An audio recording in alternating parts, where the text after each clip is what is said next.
ஒரு சாங்கோட நோட்ஸ் தெரிஞ்சுக்கிட்டா அந்த சாங்க நல்லா பாட முடியுமா? அந்த சாங்கோட நோட்ஸ புரிஞ்சுக்கிறதுக்கு ஈஸியான வழி ஏதாவது இருக்கா? அப்படின்னு யோசிச்சுட்டு இருக்கீங்களா? பாடுறதுக்கு ஸ்ருதி, தாளம் இதெல்லாம் ரொம்பவே முக்கியம். அதே மாதிரி ஒரு பாட்டுல வரக்கூடிய ஸ்வரங்கள அந்த லிரிக்ஸோட சேர்த்து நல்லா ஃப்ரேசஸா பிரிச்சு புரிஞ்சுக்கிட்டோம்னா, அந்த பாட்ட நாம பாடுறதுக்கு அது ரொம்பவே ஹெல்ப் பண்ணும். நீங்க இந்த ஃப்ரேசிங் நாலேட்ஜ டெவலப் பண்ணிக்கிட்டே இருந்தீங்கன்னா, உங்களால ஒரு பாட்ட 10 டைம்ஸ் ஈஸியா லேர்ன் பண்ணிக்க முடியும். உங்களுக்கு எந்த சாங்கோட நோட்ஸ ஃப்ரேசஸா பிரிச்சு புரிஞ்சுக்கணும் அப்படின்னு கீழ கமெண்ட்ல சொல்லுங்க.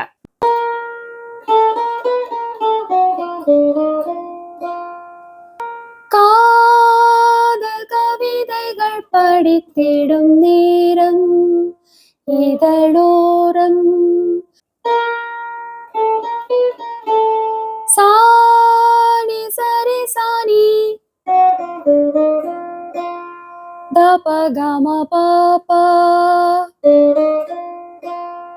கம பாப்பா அது அதோட ஸ்வரம். இந்த ஃப்ரேசிங் நாலேஜ் அப்படின்னா என்ன அப்படின்னு கேட்டீங்கன்னா, இப்ப ஒரு லைன்ல நிறைய ஸ்வரங்கள் இருக்கு அப்படின்னா, நீங்க அத பிரிச்சு, அதாவது அத பிரேக் டவுன் பண்ணி சின்ன சின்ன ஃப்ரேசஸா புரிஞ்சுகிட்டு பாடும்போது, அது உங்களுக்கு இன்னுமே ஈஸியா இருக்கும்.